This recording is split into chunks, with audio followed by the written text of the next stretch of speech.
और अब देख लेते हैं 10 बजे की 10 बड़ी खबरें।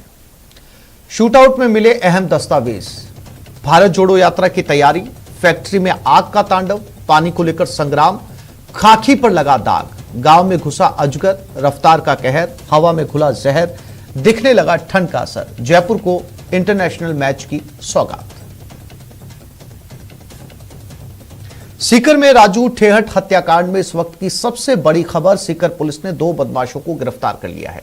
डाबला बॉर्डर से 2 बदमाशों को पुलिस ने दबोच लिया है। फायरिंग में शामिल 2 मुख्य बदमाशों को गिरफ्तार किया गया। अन्य बदमाशों की तलाश में पुलिस लगातार दबिश दे रही है।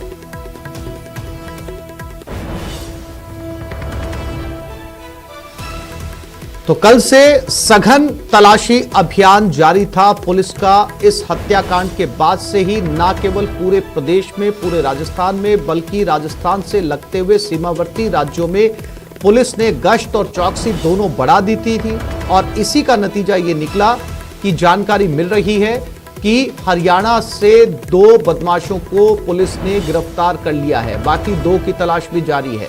सीसीटीवी फुटेज में 4 बदमाश पिस्टल लहराते हुए नजर आए थे और इनमें से 2 फिलहाल पुलिस के हत्थे हैं। ज्यादा जानकारी आने में अभी समय लगने वाला है, लेकिन 2 की पुष्टि हो चुकी है।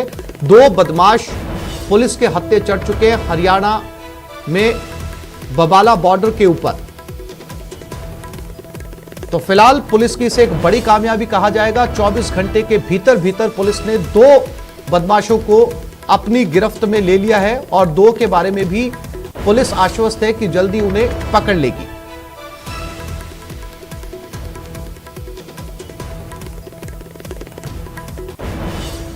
तो इस वक्त की सबसे बड़ी खबर इसे कहा जा सकता है, पुलिस ने आखिरकार 2 बदमाशों को हिरासत में ले लिया है हरियाणा से।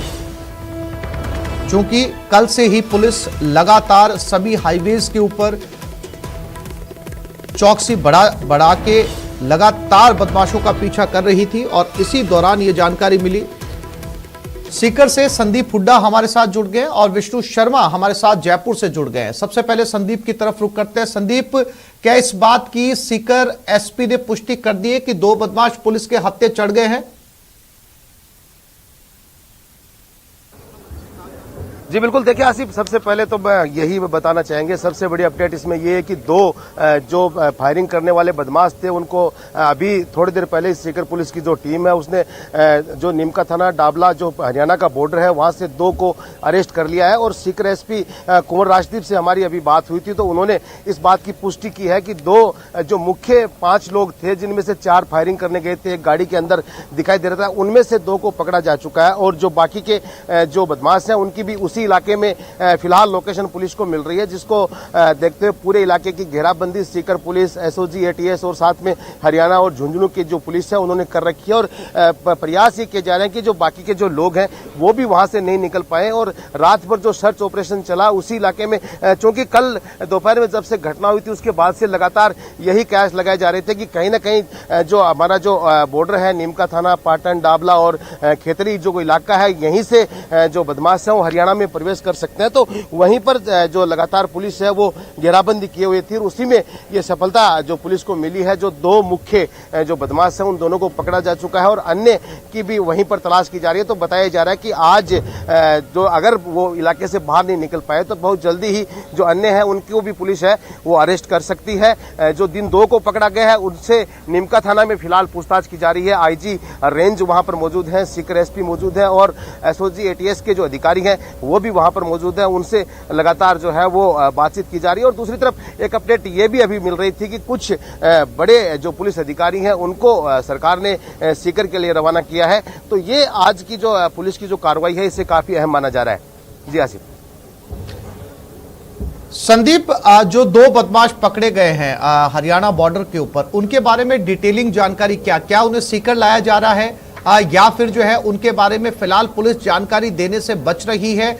और जो बाकी के 2 बदमाश थे, क्योंकि चारों बदमाश साथ भागे थे, ऐसे में 2 का हाथ आना यानी कि साफ तौर पर पता चलता है कि 2 ने रास्ता बदल लिया, किसी दूसरी तरफ निकल गए। संदीप,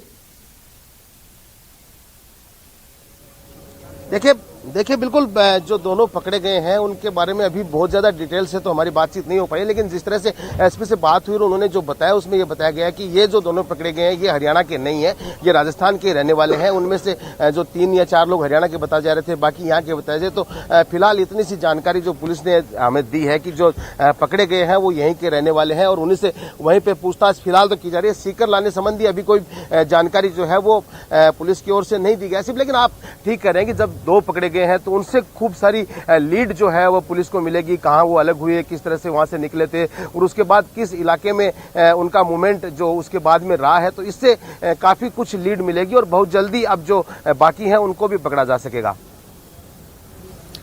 हमारे साथ जयपुर से विष्णु शर्मा भी जुड़े हुए हैं। विष्णु, इसे एक बड़ी कामयाबी माना जाएगा। 24 घंटे के भीतर भीतर, या फिर यूं कहा जाए कि 24 घंटे गुजरे भी नहीं थे कि पुलिस ने 4 में से 2 बदमाशों को पकड़ लिया है।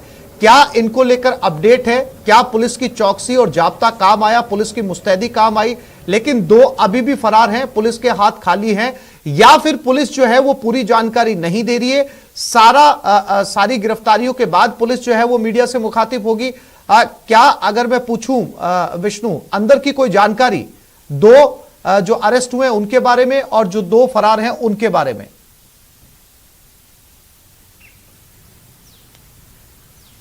देखिए राजू ठेठ हत्याकांड के बाद करीब 24 घंटे का वक्त जो है वो बीत चुका है और 24 घंटे के वक्त के दौरान ही ये बड़ी खबर सामने आ रही कि राजस्थान से सटी हुई हरियाणा बॉर्डर के ऊपर 2 संदिग्धों को वहां पर पकड़ा गया है। ये संदिग्ध कौन है उनकी जानकारी फिलहाल पुलिस देने से बच रही है, क्योंकि सबसे पहले जो 2 संदिग्धों के 2 बदमाशों के पकड़े जाने की खबर आ रही है और राजस्थान के पुलिस के लिए बड़ी राहत की खबर हो सकती है। लेकिन इन बदमाशों से सबसे पहले पूछताछ की जाएगी और उनसे ये पूरी इस बात की तस्दीक की जाएगी क्या ये वही लोग हैं जो इस हत्याकांड में जुड़े हुए हैं, जो सीसीटीवी फुटेज में नजर आ रहे हैं। तो तस्दीक होने के बाद में सब कुछ पिक्चर जब साफ हो जाएगी उसके बाद पुलिस इन नामों का खुलासा करेगी। लेकिन बड़ी खबर यही थी कि कल 6 घंटे के भीतर सबसे पहले ये आइडेंटिफाई कर लिया गया कि 4 बदमाश कौन है। उनमें एक राजस्थान के खेतड़ी का रहने वाला है, बाकी 3 बदमाश हरियाणा के भिवानी के रहने वाले। ये बात शाम तक उसके बाद और साफ हो चुकी थी कि 4 बदमाश हरियाणा के रहने वाले थे जो कि इसी पार्क स्ट्रीट कॉलोनी में एक गेस्ट हाउस में एक पीजी के हॉस्टल में ठहरे थे। 6 नवंबर को उन्होंने एक फॉर्म भरा था वहां पर जिसमें अपना नाम, पता, एड्रेस, फोटो और आईडी, आधार कार्ड की जो आईडी थी वो उन्होंने लगाई थी। इससे में तमाम इन दस्तावेजों को बरामद होने के बाद में, हथियाने के बाद में पुलिस को ये साफ हो चुका था कि इस हत्याकांड में कौन लोग लिप्त है। और 6 नवंबर से वे लोग, इसका मतलब इस कॉलोनी में जो कि राजू ठेठ की कॉलोनी थी जहां पर वो हॉस्टल था, वहां वे लोग ठहरे थे, आसानी से रैकी कर रहे थे। तो 2 बदमाशों के पकड़े जाने की खबर जो है वो अब धीरे धीरे हो सकता है उसमें कोई डेवलपमेंट होगा और यदि ये ही 2 लोग इस हत्याकांड में शामिल होते हैं तो आगे आने वाले वक्त में 2 और जो बाकी बदमाश है, इसके अलावा जिन बदमाशों ने इन गैंग वार को अंजाम देने वाले लोगों को रैकी करने में सहयोग किया होगा, उनको पनाह देने में मदद की होगी, उनको ठहराने में मदद की होगी, इसके अलावा हथियार मुहैया कराने में उनको मदद की होगी, इन सभी नामों के खुलासे जल्द से जल्द होंगे। लेकिन राजस्थान पुलिस के लिए बड़ी कामयाबी या फिर अच्छी बात ये कि 24 घंटे के भीतर जो ऑपरेशन चलाया गया था, जो नाकाबंदी को जो सील किया गया था, नाकाबंदी के दौरान हरियाणा बॉर्डर को पूरी तरीके से सील कर दिया गया था, क्योंकि पुलिस का पूरी तरीके से अंदेशा यही था कि हत्याकांड के बाद में बदमाश सीकर झुंझुनू होते हुए हरियाणा बॉर्डर में घुसेंगे और उसके बाद में वे लोग वहां से फरार हो सकते हैं। लेकिन उसके बाद जब दोपहर को कल खेतड़ी में पुलिस की मुठभेड़ हुई, नाकाबंदी को तोड़ा गया, तो ये बात बिल्कुल पूरी तरीके से साफ हो चुकी थी कि बदमाश अब हरियाणा की तरफ भागेंगे। ऐसे में एक रास्ते को जो कि हरियाणा से राजस्थान से जुड़ा हुआ है उसको चाक चौबंद सील, नाकाबंदी कर दी गई थी, सील कर दिया गया था और इसी की परिणति के 2 बदमाश आज 24 घंटे के भीतर पुलिस की गिरफ्त में। लेकिन उनके नाम और उनके बारे में ज्यादा जानकारी देने से पुलिस फिलहाल बच रही है, जांच पड़ताल के बाद ही नाम सामने आ सकेंगे। जी यानी इस पूरे मामले को अभी संशय में माना जाए विष्णु, क्योंकि जो सीकर से जानकारी मिल रही है, जैसा कि हमारे संवाददाता संदीप हुड्डा सीकर से जानकारी दे रहे हैं कि उनकी खुद जो है वो एसपी कुंवर राजदीप के साथ बात हुई है जिसमें 2 गिरफ्तारियों की पुष्टि की गई है और जो दोनों शख्स हैं वो सीकर के ही रहने वाले बताए जा रहे हैं। और दूसरी तरफ जो जानकारी है या फिर थोड़ा सा कंफ्यूजन है वो ये है कि जानकारी ये कि 3 बदमाश हरियाणा के थे, 1 सीकर का रहने वाला था, जिसमें से 2 गिरफ्तार किए गए हैं। यानी कि विष्णु, जब तक पुलिस पूरी तरीके से प्रेस कॉन्फ्रेंस करके इस बात का खुलासा नहीं कर देती तब तक ये संशय बना रहेगा कि वो जो 2 लोग पकड़े गए हैं वो वाकई कल वाले हत्याकांड में शामिल थे या फिर कोई दूसरे आरोपी हैं। विष्णु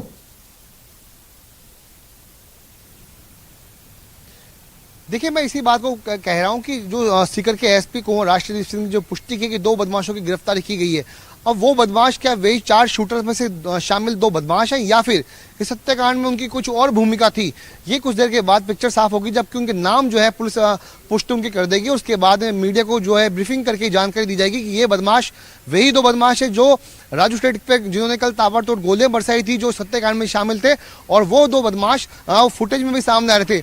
तो ये थोड़ा अभी क्लियर होना बाकी है, लेकिन 2 बदमाशों की गिरफ्तारी की पुष्टि अब सीकर के एसपी ने कर दी है। तो ये राजस्थान पुलिस के लिए, सीकर पुलिस के लिए बड़ा जो चैलेंज था, वो चैलेंज काफी कम हो गया है। लेकिन उसके बाद एक बड़ा नाम और सामने अभी तक जो बना हुआ है वो है रोहित गोदारा, जिसने इस राजू ठेठ के हत्याकांड की जिम्मेदारी ली थी, फेसबुक पोस्ट की थी। क्या रोहित गोदारा तक पुलिस कब तक पहुंचती है, ये बहुत देखना होगा। उसके अलावा फिर रोहित गोदारा के बाद में क्या लॉरेंस गैंग का, क्या लॉरेंस बिश्नोई का इस हत्याकांड में कोई नाम था, इसकी पुष्टि भी की जाएगी। चूंकि लॉरेंस बिश्नोई फिलहाल जेल में है, वो पुलिस की 4 दिन की कस्टडी में है, तो कई नाम जो है वो खुलासे होंगे। लेकिन राजस्थान के लिए अच्छी बात ये कि जो सीकर बंद का आह्वान आज जाट तेजा सेना ने किया था, जाट समुदाय ने किया था, वहां के स्थानीय लोगों ने किया था, उनकी मांग थी कि जल्द से जल्द हत्याकांड में शामिल आरोपियों की गिरफ्तारी की जाए।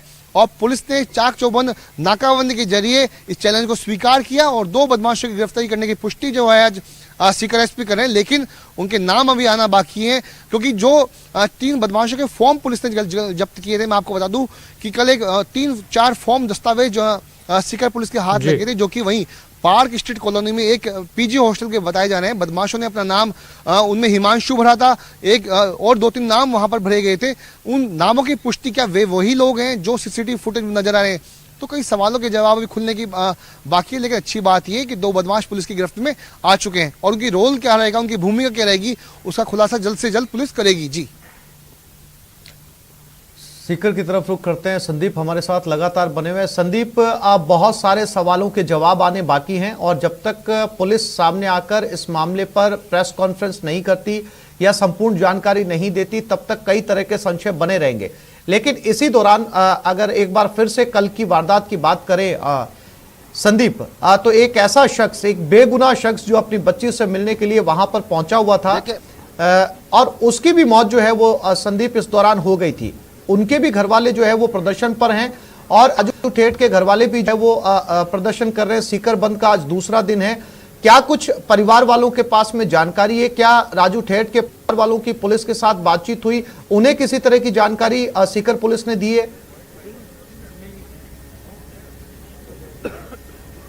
देखिए आसिफ, जो संशय की आप बात कर रहे हैं उसमें संशय मैंने अभी आपको बताया था कि जो 5 लोग बताए जा रहे थे, जिनमें से जो 4 लोग थे वो वहां पर फायरिंग करने के लिए गए थे, एक गाड़ी में बैठा था। तो एसपी ने इतनी पुष्टि तो की है कि उन 5 में से ही 2 को पकड़ा गया है।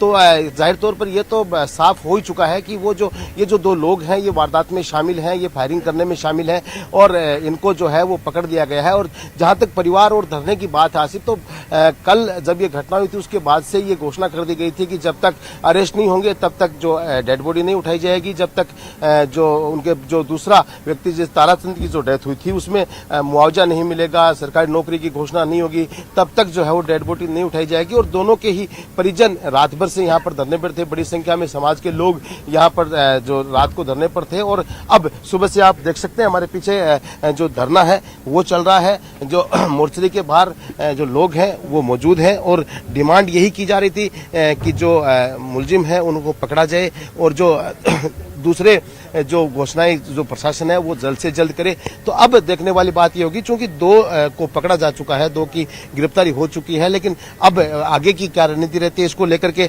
अभी तक चूंकि प्रशासन ने बातचीत नहीं की है। हमारी जो ताराचंद है उनके परिजनों से भी बात हुई थी, उसमें भी ये उन्होंने भी यही बताया कि अभी तक प्रशासन की तरफ से वार्ता की कोई पहल नहीं की गई है। तो अब चूंकि 2 की गिरफ्तारी हुई है तो या तो पुलिस और प्रशासन इसका इंतजार करेंगे बाकी लोगों को और पकड़ा जाए और उसके बाद वार्ता शुरू की जाए, या फिर जब 2 को पकड़ा है तो परिजनों से और जो लोग धरने पर बैठे इनसे बातचीत की जाए, जिससे कि ये जो यहाँ जो स्थिति बनी हुई है इससे का भी जो है पटाक्षेप हो सके।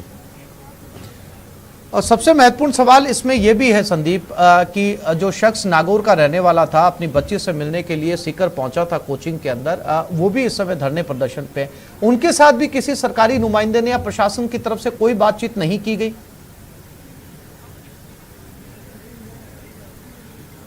देखिए बिल्कुल आसिफ, जब कल शाम को लाडनू विधायक यहाँ पर पहुंचे थे, मुकेश भाकर आए थे, राजस्थान यूनिवर्सिटी के छात्र संघ के अध्यक्ष पहुंचे थे, उसके बाद रात को सीकर सांसद आए थे, पूर्व विधायक जो बंशीधर बाजिया हैं वो आए थे, पूर्व विधायक रतन जलदरी आए थे। उन्होंने जरूर उनके परिजनों से मुलाकात की थी, परिजनों से बातचीत की थी। और अभी जैसा कि हम आपको बता रहे थे कि भाजपा की बैठक कार्यालय में चल रही है और वो भी इसी को लेकर के आज जो जन आक्रोश जो यात्रा के जो रथ रवाना होने थे उनके जो सारे कार्यक्रम थे सीकर जिले के वो स्थगित कर दिए और अभी इसी को लेकर बैठक चल रही है कि किस तरह से मुआवजे की मांग की जाए, किस तरह से सरकारी नौकरी की मांग की जाए। तो जरूर उन्होंने जरूर इस मामले को उठाया था, लेकिन अगर सरकार की बात करें, प्रशासन की बात करें या सरकार के नुमाइंदे की बात की जाए तो अभी तक परिजनों से किसी तरह की बातचीत नहीं की गई है। कोई भी इसको लेकर के नहीं पहुंचा है कि आखिर ये जो गतिरोध है वो किस वजह से टूटेगा, किससे बातचीत होगी, ये अभी तक कहीं से प्रयास नहीं किया गया है।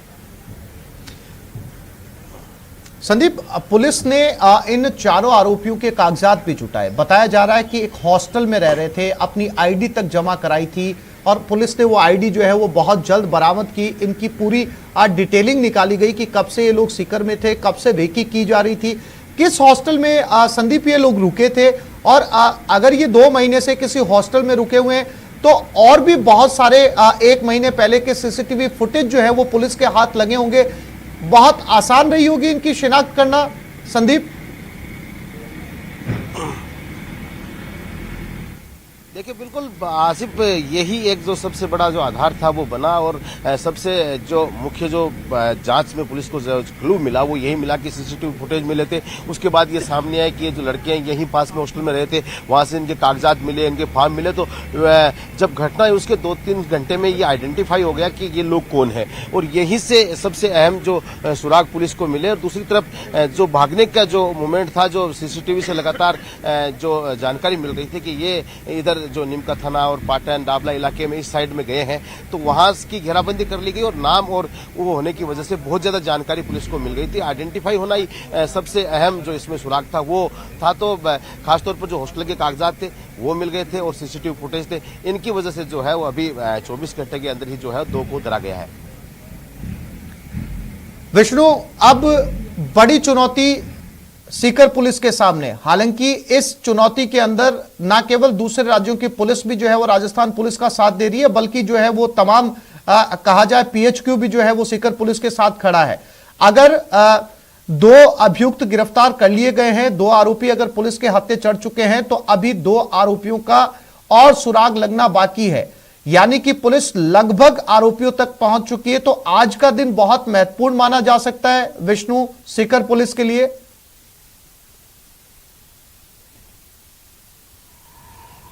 देखिए, आज का दिन बिल्कुल सीकर पुलिस के लिए महत्वपूर्ण, राजस्थान पुलिस के लिए महत्वपूर्ण, एटीएस एसओजी की टीमों के लिए महत्वपूर्ण। और माना जा रहा है कि आज देर शाम तक अब चूंकि 2 बदमाश चूंकि जब गिरफ्तार हो गए हैं उसकी पुष्टि सीकर के एसपी ने कर दी है, डीजीपी ने कर दी है, तो उसके बाद आने वाले कुछ घंटों के भीतर और भी बदमाश जो हैं वो सीकर में पकड़े जाएंगे, जिन्होंने इस हत्याकांड में कहीं ना कहीं अपनी कोई भूमिका निभाई है। और किसी भी तरीके से इस गिरफ्तारी के बाद में जो समाज के लोग प्रदर्शन करने में लगे हुए थे, धरने में बैठे हुए हैं, गिरफ्तारी की मांग कर रहे थे, उनको किसी भी तरीके से समझा बुझा करके शांत किया जाएगा ताकि सीकर में कानून और जो शांति व्यवस्था है वो बनाई जा सके।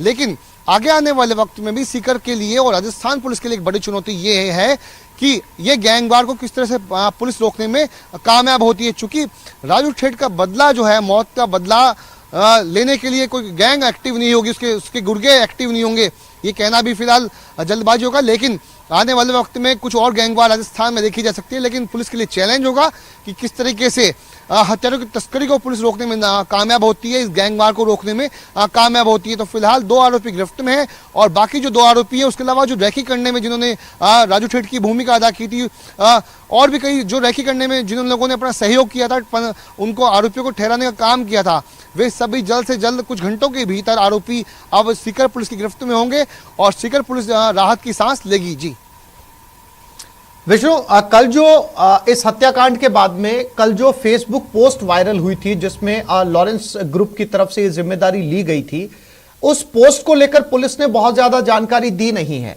क्योंकि सोशल मीडिया के ऊपर अगर कोई पोस्ट लिखी जाती है तो पुलिस की साइबर टीम आसानी से पता लगा सकती है कि ये पोस्ट कहां से लिखी गई थी, इसका अकाउंट किसके नाम पर था। एक तो ज्यादा जानकारी इस पर नहीं आ पाई है और दूसरा कल लॉरेंस के वकील का भी बयान मीडिया में सामने आया था। लॉरेंस के वकील ने कहा था कि लॉरेंस एनआईए की कस्टडी में है, इसलिए नामुमकिन है कि वो एनआईए की कस्टडी में किसी तरीके की वारदात को अंजाम दे सके। तो ऐसे में बहुत सारे सवाल हैं जिनका जवाब सामने आना बाकी है। जो पोस्ट थी उसको लेकर भी पुलिस ने बहुत साफ जानकारी अभी तक नहीं दी है। विष्णु,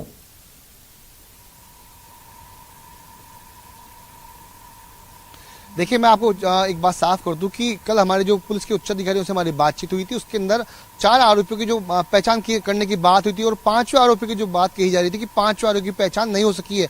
वो 5वां आरोपी रोहित गोदारा ही बताया जा रहा है, जिसकी लोकेशन खंगालने में पुलिस लगी हुई है। और अब तक पुलिस की जांच पड़ताल में ये सामने आया है कि रोहित गोदारा, चूंकि वो बीकानेर के लून करंस का रहने वाला बताया जा रहा है पुलिस की प्रारंभिक जांच के दौरान। उसके पहले भी उसके नाम जो है लॉरेंस गैंग के साथ में सामने आ चुके हैं। उसके अलावा सिद्धू मूसेवाला हत्याकांड में जिस बीकानेर के गैंगस्टर को जयपुर से पकड़ा गया था, जयपुर के भाखरोटा से पंजाब की पुलिस ने पकड़ा था, उसके वो भी रोहित गोदारा के इशारे पे ही काम कर रहा था, ऐसे कि पुलिस की पड़ताल में अब तक सामने आए। तो फेसबुक पोस्ट हैंडल कौन कर रहा है, यानी रोहित गोदारा के नाम से फेसबुक की जो पोस्ट है वो कौन कर रहा है, उस तक अभी तक पुलिस नहीं पहुंच सकी, या फिर हो सकता है कि पहुंच ही हो।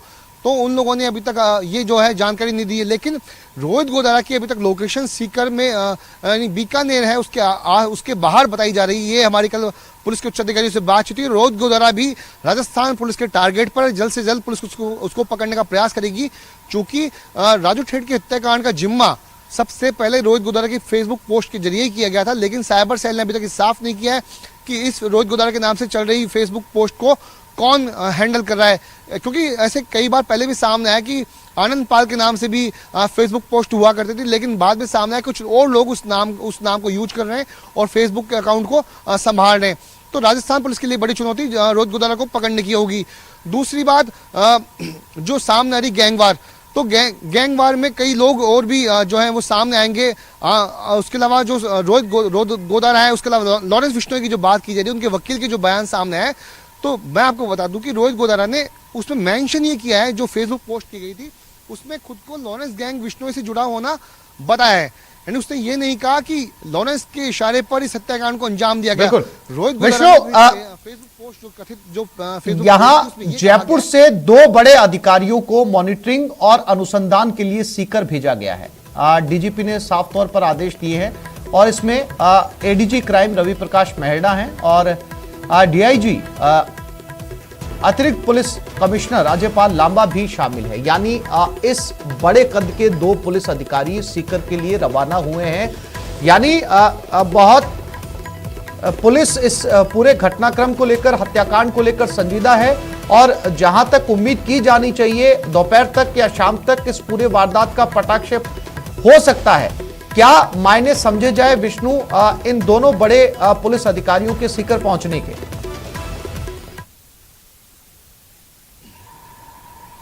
देखिए, मैं आसिफ में आपको बताना चाहूंगा कि आज चूंकि भारत जोड़ो यात्रा राजस्थान में प्रवेश करने वाली, झालावाड़ के रास्ते से ये राहुल गांधी आज राजस्थान में प्रवेश करेंगे, तो राजस्थान पुलिस का पूरा फोकस उस यात्रा को लेकर के था। वहां पे लॉ एंड ऑर्डर को मेंटेन करने का था। उस भारत जोड़ो यात्रा में सुरक्षा व्यवस्था को, निगरानी को बनाए रखना था। लेकिन इस बीच में कल जब सीकर में गैंगवार सामने आती है, राजू ठेठ जो कि सीकर का बड़ा गैंगस्टर था, उसके हत्याकांड के सामने आई, तो ऐसे में पहले से कई सारे जो अधिकारी थे उनको पहले ही भारत जोड़ो यात्रा की देखरेख के लिए, उसकी संभाल के लिए, निगरानी के लिए झालावाड़ भेज दिया गया था। उसके बाद जो 2 बड़े नाम सामने आए जो कि सीकर से ताल्लुकात भी रखते हैं, और चूंकि अजयपाल लांबा जो कि जयपुर के एडिशनल पुलिस कमिश्नर है, खुद वहां के रहने वाले भी हैं, और एक बड़ा नाम सामने है वहीं पर एडीजी क्राइम, चूंकि राजस्थान के क्राइम को देखरेख का जो मॉनिटरिंग जो काम जो है वो रवि प्रकाश मेहरा का एडीजी क्राइम है और डीजीपी के बाद। तो ऐसे में डॉक्टर रवि प्रकाश मेहरा जो कि एडीजी क्राइम है और जयपुर से अतिरिक्त पुलिस कमिश्नर अजयपाल लांबा को सीकर भेजने का निर्णय किया गया। डीजीपी ने इसके निर्देश दिए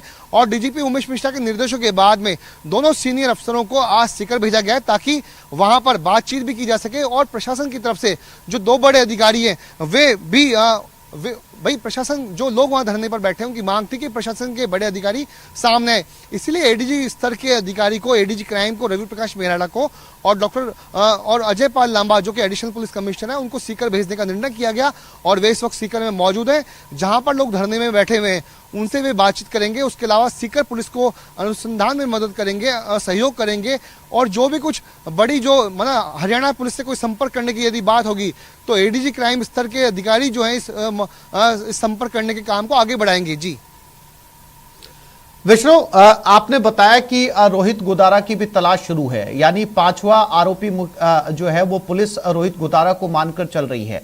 यानी जो कल हत्याकांड सीकर में हुआ था उसमें मोटे तौर पर जो 4 आरोपी सीसीटीवी फुटेज में नजर आ रहे वो 4 की बजाय 5 थे, आप ये कहना चाह रहे हैं?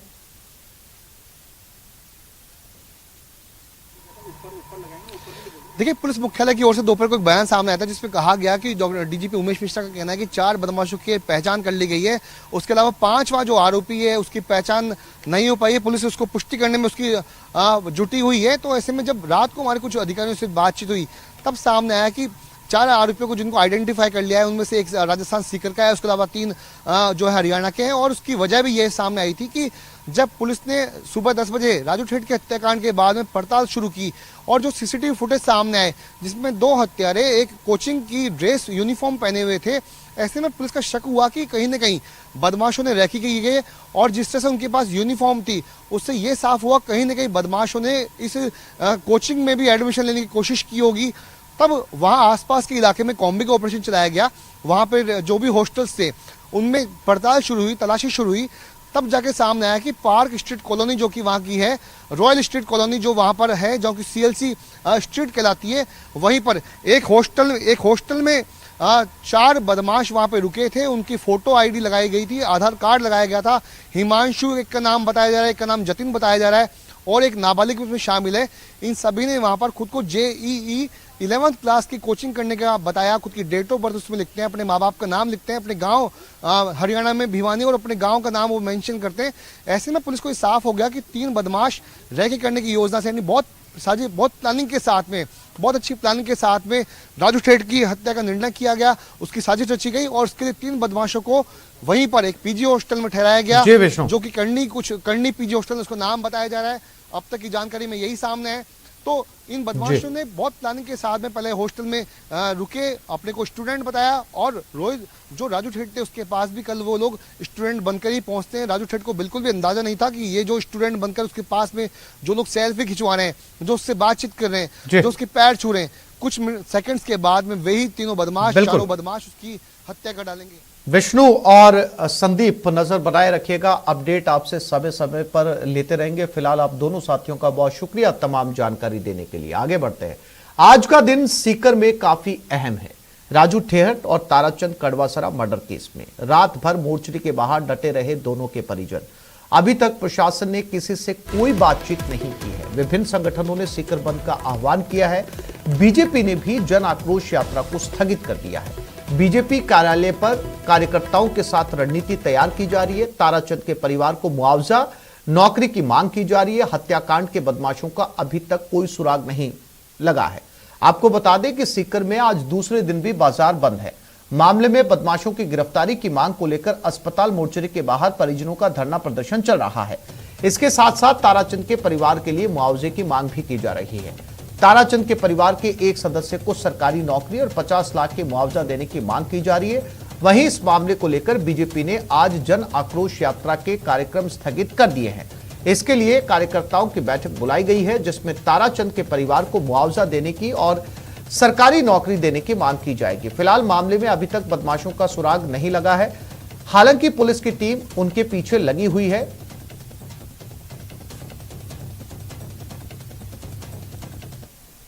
गैंगवार की घटना हुई उसके खिलाफ कल सुबह से मोर्चरी के बाहर हम सब लोग धरने पर बैठे हैं और हमारी ये मांगे हैं कि जब तक आरोपी गिरफ्तार नहीं किए जाए, मृतक ताराचंद जी कड़वासरा हैं उनके परिवार को सरकार के अनुसार उचित मुआवजा और एक सरकारी नौकरी और राजू ठेठ के परिवार को सरकार सुरक्षा मुहैया करवाए। इन मांगों को लेकर हम यहाँ धरने पर बैठे हैं।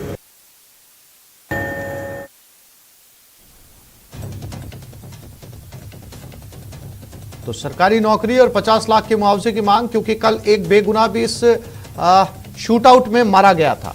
उनके घर वालों की मांग है। परिजन सभी मोर्चरी के बाहर धरने पर बैठे हैं। उनका कहना है कि एक शख्स को नौकरी और 50 लाख का मुआवजा दिया जाए। ये शख्स अपनी बेटी से मिलने के लिए सीकर गया था। कोचिंग में इसकी बेटी सीकर में पढ़ती थी और इसकी भी कल के हत्याकांड में शूटआउट में गोली लगने से मौत हो गई थी। इस शख्स का नाम ताराचंद है।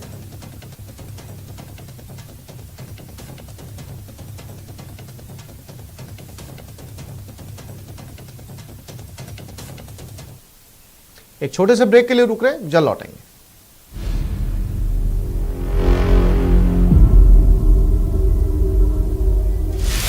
सीकर में गैंगवार,